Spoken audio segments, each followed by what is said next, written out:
Hello and welcome, ladies and gentlemen, to STALKER Anomaly. Now, these are probably my favourite 25 to 30 minutes in STALKER Anomaly. In reality, it was probably more around an hour in total, but there are some cuts in between the non-action bits and in between all the travelling. However, I did keep a lot of the sort of quote-unquote downtime in between fights, and I did keep a lot of the segments of me exploring the area and so on and so forth, because I think it contributes to the overall quality and the overall experience and immersion, but more on that in a second.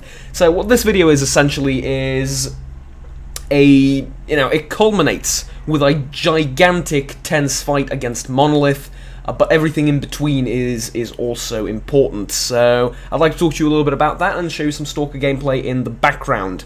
Now, unfortunately, when I was recording this late last night, I didn't realize that my recording software switched my audio devices, so it basically tried to record sound, the game sound from, like, what's it called, the sound card, which doesn't have anything plugged into it. It didn't record from the TV, which is where I get my sound on this setup, so yeah. Anyways, point being, I don't have any in-game audio, but I did manage to staple some Stalker OST in the background to, just to have something at the very least. Anyways, think of it as a silent film. It does come to the detriment, especially in gunfights, but basically, it does add to a bit of a creepy element, I suppose, later down the line, and, Anyways, let's begin with the video, and you saw the first little fight against some troops there, but not very important. Here, here is where the actual thing begins when we exit the tunnel. So, actually didn't go through the tunnel, I took a wrong turn, but this is the city of Limansk, or the town of Limansk, I believe. This is a new area for me. I've never been to this place, either in Anomaly or in any other game, any other mod for Stalker. I think this was part of the cut content for one of the Stalker games. Anyways, Limansk is a urban area chock full of CQB. That's close quarter battles. And you can see it on the map here. It is a narrow but lengthy map with loads of houses, small streets, alleys, and etc., etc. So,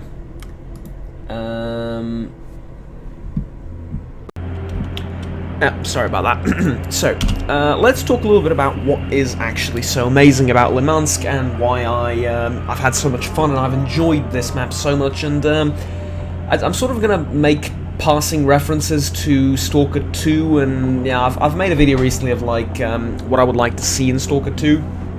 This is sort of kind of along those lines of not really like a wish list or anything, but I would sort of I think it's important that we get stuff like this in Stalker 2, and I hope people find this discussion or this monologue kind of interesting. So with that said, let's begin.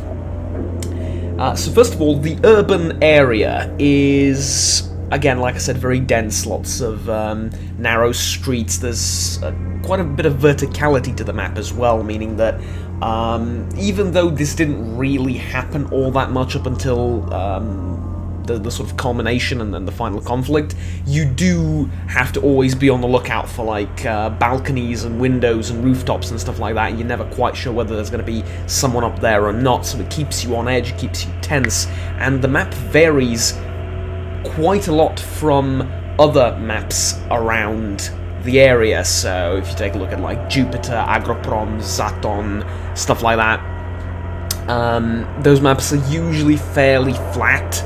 There are some hills and some buildings here and there, but they're usually out in the open and quite visible.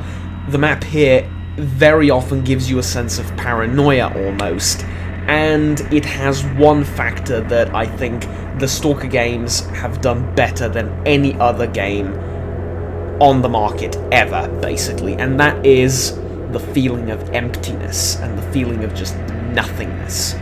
So we're going to leave these freedom fighters and mercs behind near the entrance of Limansk, and we're going to head deeper into the city, and you're going to notice that there is basically nothing. I guess it's kind of a spoiler, but for a while, I'm just going to travel and explore Limansk, and it's a ghost town. Nothing but corpses and signs of what was once civilization and life. And it's still, despite being completely empty, it still is so tense and so atmospheric. I mean, look at that. Just walking through, really, I think it's something that when you look at it visually, like a movie or like a YouTube video or whatever, you don't really get that sort of tense feeling of being slightly paranoid and looking all over the place for stuff. When you actually play the game and realize just how empty and alone you are in the city, and I think that's a very key aspect of the game that is a result of the atmosphere and the sounds in the game, the music, the graphics, the art style, everything. It sort of combines and unites to create this feeling of, well, just being alone. And you get this feeling even if you shoot a mutant or something, which is, I don't know, it's gonna take like some research for me to properly point out and explain why this is so prevalent and good in this game and not in some other games, but I think it's like a combination of the factors that I mentioned. But yeah, basically, sorry. Gesundheit. Anyways, I think it's a combination of the things I mentioned. So yeah, it's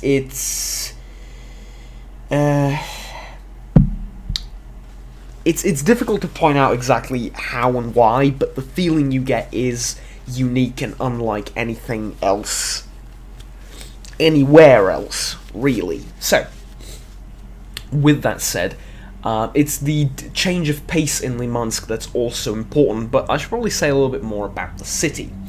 The city is located to the north of the Dead City, which is the sort of mercenary not outpost, but mercenary base in the zone, or at least one of their bases. They have two, one in Zaton, one here. The city is mostly controlled by the Monolith.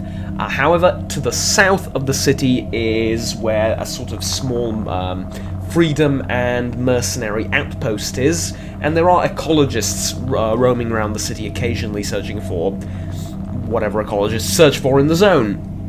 However, the main sort of presence and military force in Limansk is the Monolith, and especially towards the north. And the more to the north you go, the more Monolith you're going to meet. They also have a forward outpost, which we're going to get to soon, and you're going to see exactly how that looks like. It's not much. It's a building overlooking a sort of clear area with not a lot of cover. And then the north you go, the more north you go, the more Monolith forces you're going to find. But we keep finding various corpses littered throughout the city, and I'm not sure how synced up the video and the audio is, but I think right around here-ish is when I find a PDA. Now, that PDA is both a reference and a bit of storytelling at the same time. So it's an Easter egg in the sense of, yes, that's the PDA from the first game that you have that says Kill Strelok on it. On the other hand, it's also kind of storytelling, because I guess the idea is that PDA made it into the hands of, you know, I guess the idea being Strelok lost it, and it made it into the hands of the Monolith forces somehow, or you know, whoever has it, wherever you find it. It is a completely random PDA that you can find. It's pretty rare, but yeah, it's just added to the whole creepy element. And so did the, like, random spikes in radiation and anomalies and stuff like that, but that's just, you know, that goes for the entire game. I really like the super dark areas as well. They weren't as dark when originally recording. Obviously, when they're compressed down to YouTube, they're going to look even darker for you, but I really like the sort of contrast between the daylight outside and the sort of very, very dark indoor areas.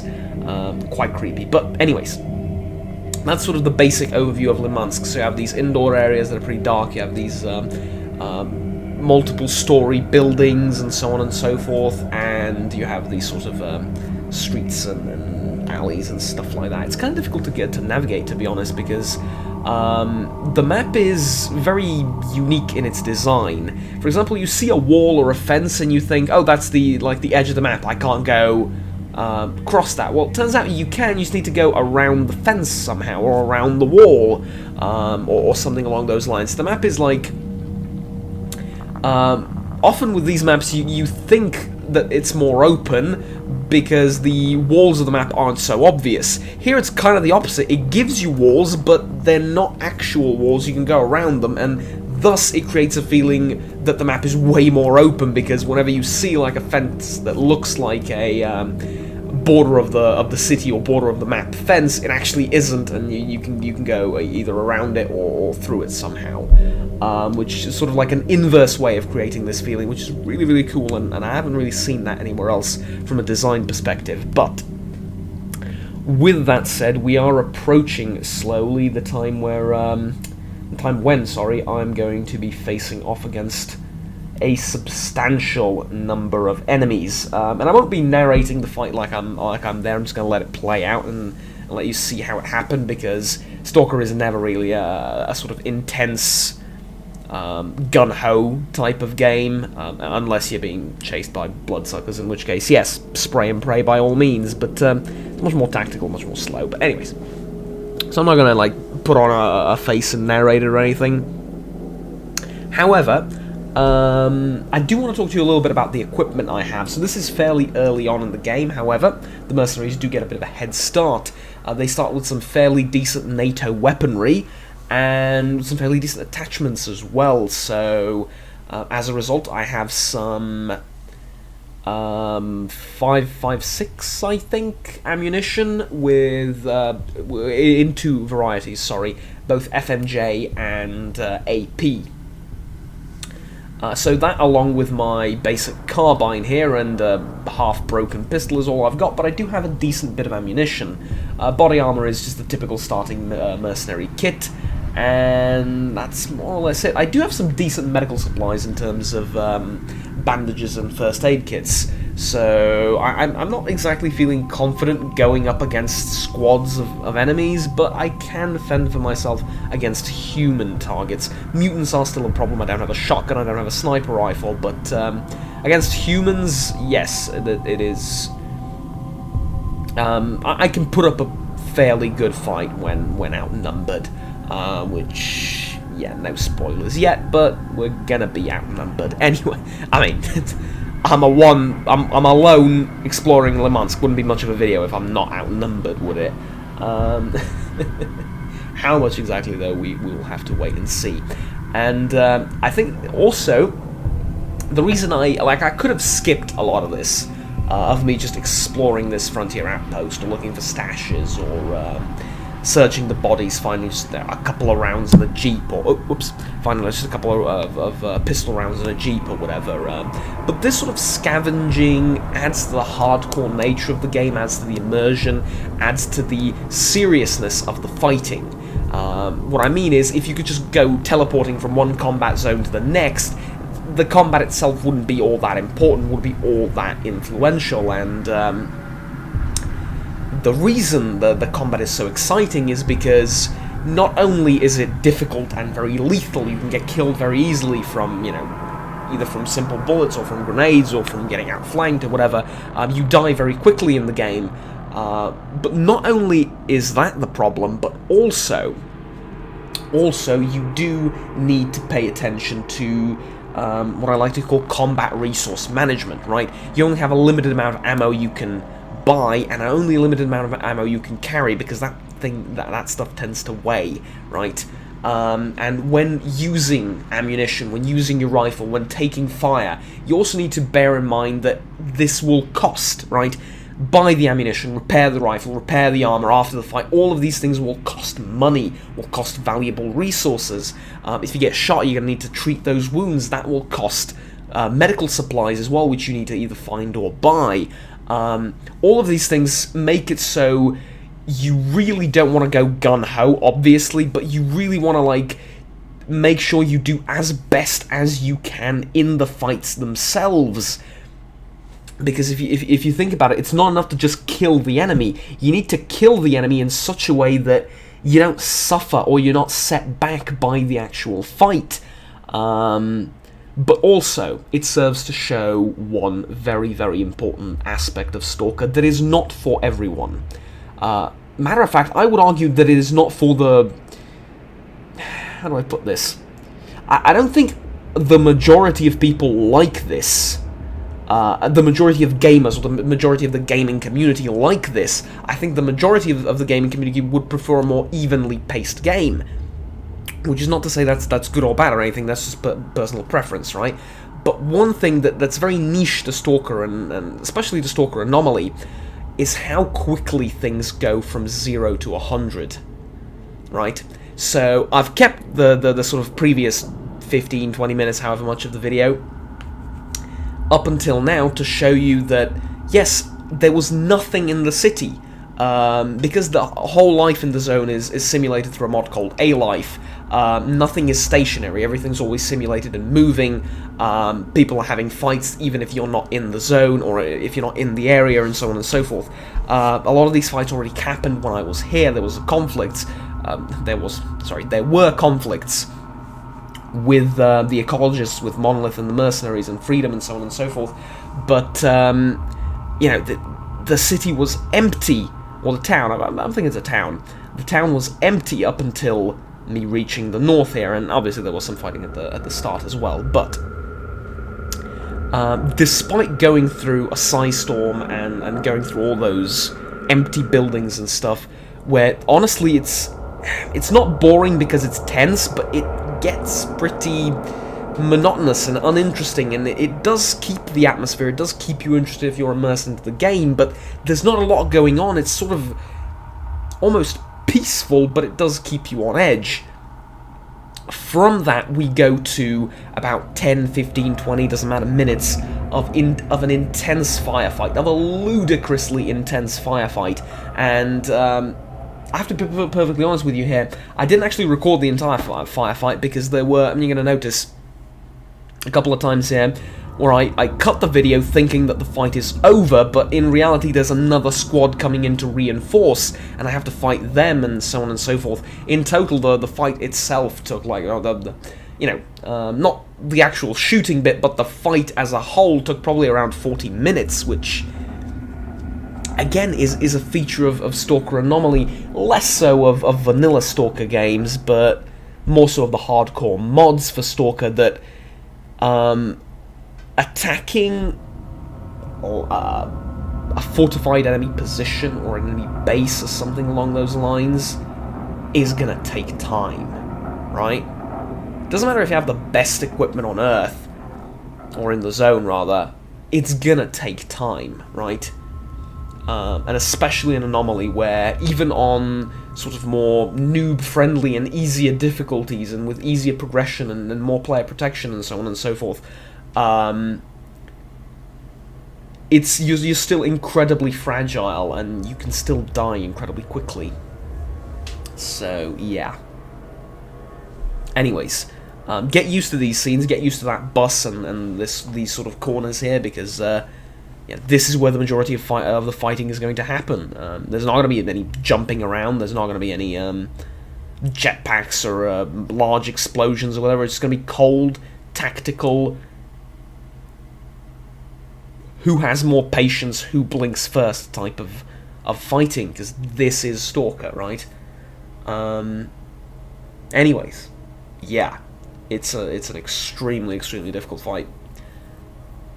And I'm just elated that I got to experience it, to be honest with you. Try and keep count, if you're interested in stuff like this, obviously, but I invite you to try and keep count of how many Monolith soldiers I've killed, because I'm pretty sure I'm missing a few. Generally, how you keep track of kills in this game is with patches. Every single Stalker in the zone is carrying some sort of patch, a faction patch, basically. Even Free Stalkers have these radiation patches, which is sort of like their emblem, right? And Free Stalkers are an organized group somehow. But anyways, essentially try and keep track of how many Monolith soldiers I've killed, because I'm pretty sure I'm missing a few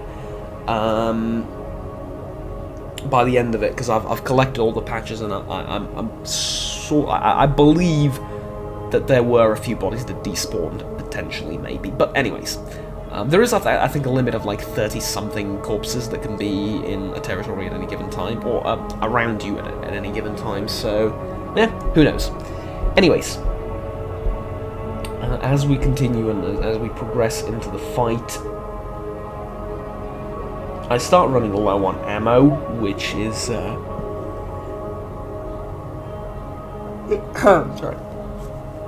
which is said to be a soldier's worst nightmare, and,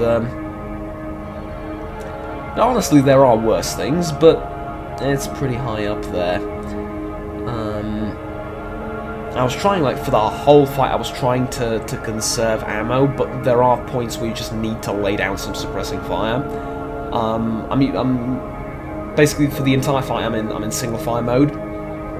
For the rifle, I want to deliver accurate shots downrange, but, well, you know, sometimes it doesn't really work out. Sometimes you hit and they bleed out, but you don't really have that feedback, obviously, as you would in a lot of other games with hit marks and stuff like that. Here, it's you know, you rely on yourself a heck of a lot more. Anyways, I do start running out of ammo, and that is a whole different dynamic. So, whoops. Essentially, I expected to fight like maybe 5 to 6 soldiers at the most. Well, not soldiers, but like Monolith troops. Or like a squad or two, and if things get hairy, I would get out, or maybe collect some ammo and then keep fighting. What I didn't expect was to find a battalion of Monolith troops in the area, and the total number of casualties that I drop here eventually is just awe-inspiring. It's basically on the same level as attacking radar as, well, as any faction, really, because Monolith's hostile to everyone. It's like pretty much endgame level stuff, except it's not a scripted thing. For example, if you remember in the previous Stalker games, towards the end you always have like a lot of enemies because you're most prepared, and in Shadow of Chernobyl you had the whole attack on the Wish Granter and Decoder thing and everything. Well, here it's not exactly similar, but yeah, it's like... Jesus, I'll just drop the spoon. It is quite a lot minus the scripting, so yeah. Anyways, also, I keep saying anyways way too often, apparently it's my new favourite word. Is it just me, or am I a little bit being a little bit special here? Because like right now I can't really see anyone on the screen that I'm looking at. Again, I'm not sure exactly how well synced up the video and the audio are, but oftentimes, like, the enemy will disappear in bushes or behind corners and stuff like that, and I won't see them until they start shooting at me, and then I'm going to be like, oh, okay, oh, there he was, alright, cool. But the problem is, like, I understand doing that in a combat situation where, you know, it's tense, you're trying to, like, you know, cover all your angles and stuff like that, you miss those sort of things, especially because, you know, you're paying attention to a lot of things, but watching it, I also can't see them, especially having, you know, hindsight and, like, knowing where they actually were, because this fight happened yesterday, so, like, it's still pretty fresh. But, like, even knowing where, like, some soldiers are supposed to be, I still can't see them looking there, which is, like, it's a bit strange, but okay. Yeah.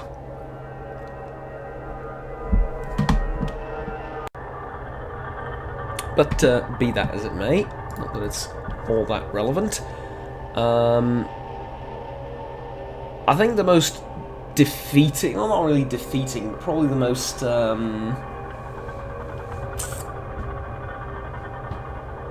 it's not a bad feature. Anyway, I'm trying to phrase it in my head makes it sound like I'm annoyed at it. I'm not. I think it's actually great. Probably the most frustrating, but in a realistic and good sense, result of the fight is that I didn't actually gain much from it. I mean, obviously I've gained a ton of reputation. The mercenaries like me a lot more since, hey, I'm the guy that killed 25 Monolith troops in Limansk. That's a big thing, right? No, not exactly a big thing, but I do get more respect from the mercs as a whole. But the... Oh, I just gave away how many troops I've killed. Wow, okay, spoilers. We are coming towards the end of the fight anyway. The end number was around 30.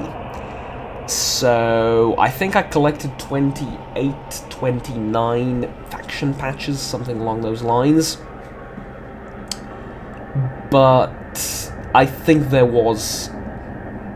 like I said, sorry, I think there was a couple missing. But anyways, yeah, so I cut there to sort of, I say I cut there, again, syncing this up will be a nightmare, but I do make cuts during the firefight, to like loot and stuff like that, because I'm like, yeah, people aren't interested in me collecting bottles of water and bandages and, I don't know, like, ammunition and stuff from the corpses. Ammunition I'm not really going to use, because it's not the right caliber. Or like just general field equipment and stuff like that. But you know, as I'm looting, you notice like, oh, there's another Monolith soldier that comes in, and there's another one, and oh, there's two more and stuff like that. It is interesting. The fight was lengthy. Like I said, I didn't even show the entire thing. But anyways, that's it for now. After this, there were like I think 4 or 5 more that came down the stairs. I needed to fight them as well. Also, the number of people I've killed on that hill towards the beginning of the fight, when you pass the bus and there's like they were coming down the stairs. I think I've killed like 11 Monolith soldiers up there in. I'm pretty sure it was during like a blind-ish burst of single-fire rounds through the bush. I'm pretty sure I've hit like 4 or 5 of them in the head, which was stupidly lucky. But yeah, you know, that was about it. So these were my favorite 30 minutes in Stalker Anomaly so far. Mostly due to the sort of wild, unscripted nature of it, and the whole unpredictability and unplanned and random nature of it, as well as the whole build-up of like nothing, emptiness, boom, fight with 30 Monolith soldiers that's like over a bus, right? That's basically over a bus. So yeah, that was quite intense, and I absolutely loved it. Obviously, along with this, my absolute favourite moments in Anomaly are the lab raids, so X16, X18, X9 I think was the one near the Monolith base. Anyways, yeah, like those are like fairly heavily scripted, and they have like content and mutants and assets and stuff that you can't see anywhere else in the game. They're just exclusive to the labs, so they're like specially engineered areas for such things. So they're like a fairly linear experience. This was just in the open world, right? There wasn't anything special about Monolith there. There wasn't like a special Monolith base with like important characters or anything. No, this was just, you know, this was just a place. Anyways, thank you very much for watching, ladies and gentlemen. I've absolutely loved it, and I encourage you to try Anomaly. You can tweak its difficulty any way you like. If you want it to be harder than this, absolutely, it can be like 4 or 5 times as hard. If you want it to be easier, you can do that as well. So yeah, you can just tweak it to just have the perfect experience for you. And I highly recommend that you try the mod out before Stalker 2 comes out. Or even after Stalker 2 comes out. It's like, Monolith is here to stay. Monolith. Yes, I'm slowly revealing my allegiances. Anomaly is here to stay. But anyways, I hope you enjoyed it. I hope you found the whole thing entertaining, despite the lack of actual combat audio.